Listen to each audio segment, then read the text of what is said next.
aad iyo aad aan ugu faraxsannahay mar kastana heegan aan u ahaanayna inaan ka qayb qaadano howlaha intii aan ka ridsan irbad aruurtaa la yidhi masaaray noqotaa shaqadii la bilaabay waa kan hadda meeshaanay maraysaa waxaa masawirro ku haystaa tiyaatarka oo geel uu daaqaayo geedahan oo geel daaqaayaan haystaa haddana maanta waa kanaa meeshaan uu maraa alxamdulilah anigu weliba qiimo weyn iyo qiiro gaaroo iigu fadhiyaa isku raraan deganeen meeshaanana laga dumiyey bannaanka ah habeen kasta barnaamijka ka socda iyo waxa ka socda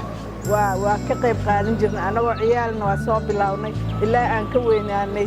oo heesaha hirgala iyo bilaawgoodii markay bilaabayeen xasan samatar iyo dalxayo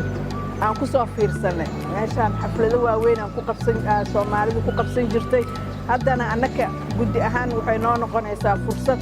oo shirarkeena waaweyn aan ku qabsanno haddii ay hagaagto meeshaanay sababtaasaa uga qayb qaadanaynaa waa wax la wada leeyahay waa u hambalyeynaa tiimka shaqada soo shalay markii la bilaabay wareegii koowaadna siday ahayd iyo maanta sida ay tahay isha macallin ah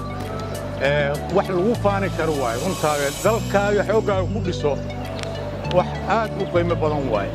ummadda Soomaaliyeed ee maslaxada jecel ee wanaagga jecel ee quruxda jecel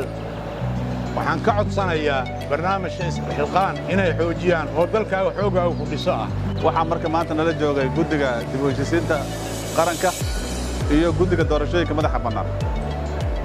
labaduba shaqo culus ayay ka qabteen tiyaatarka waxaa kale oon si weyn ugu mahadcelinaynaa guddiga doorashooyinka oo uu hogaaminayo guddoomiye Xaliimo Yarey ayaguna maanta waxay nagu deeqeen qalab xafiiseed ka kooban miisado iyo kumbuyuutarro